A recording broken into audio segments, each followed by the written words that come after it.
On behalf of our vice presidential candidate, Ajia Hadiza Mohammed, sitting here with me, and on behalf of all the candidates of ABGA, all legitimate and lawful candidates of ABGA,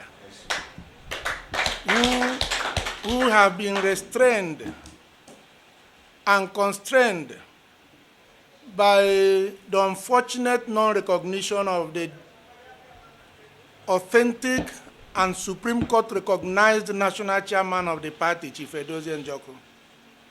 By not recognizing him, by not obeying the judgment of the Supreme Court, we are unable to join others in the campaign.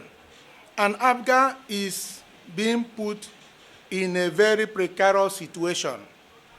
Because any person parading himself today as a candidate of ABGA, even from 2019, has done anything that is not done by him, has gone against the judgment of the court.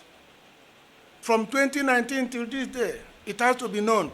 Therefore, my own is not to repeat what he has said, because he has made the point very clearly. Mine is to draw the attention of the President of the Federal Republic of Nigeria, to draw the attention of the National Assembly that appropriated 355 billion naira of taxpayers' money for INEC to conduct the general election of 2023.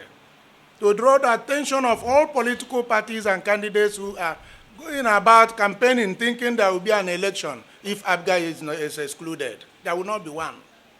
The attention of the police, the attention of the DSS, the attention of the National Security Advisor, because if Nigeria goes up in flame, he has a job to do. Waking up one day to know that this election has been stopped because of non-compliance and exclusion of a political party can bring this country down. I'm drawing the attention of all those concerned, including the international community, to what is happening that will bring so much scandal to our country, home and abroad.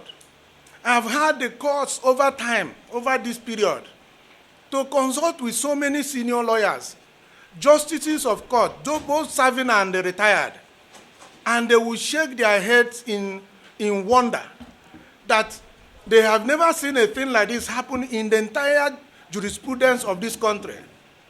That certified judgment of the Supreme Court, duly served on the Independent and National Electoral Commission by an executive bailiff of the Supreme Court, with a sworn affidavit of service, will practically be set aside by the mere statement of a director of communication of a court, a staff, who took advantage of the courts being on recess to make himself available to be so procured to do what has never been done in the history of this country. And people seem to think it is Edozie Njoku's problem, or merely an ABGA problem, or internal affairs or problem. This is a major national calamity that is waiting to explode. That is the point I wish to make. Thank you very much.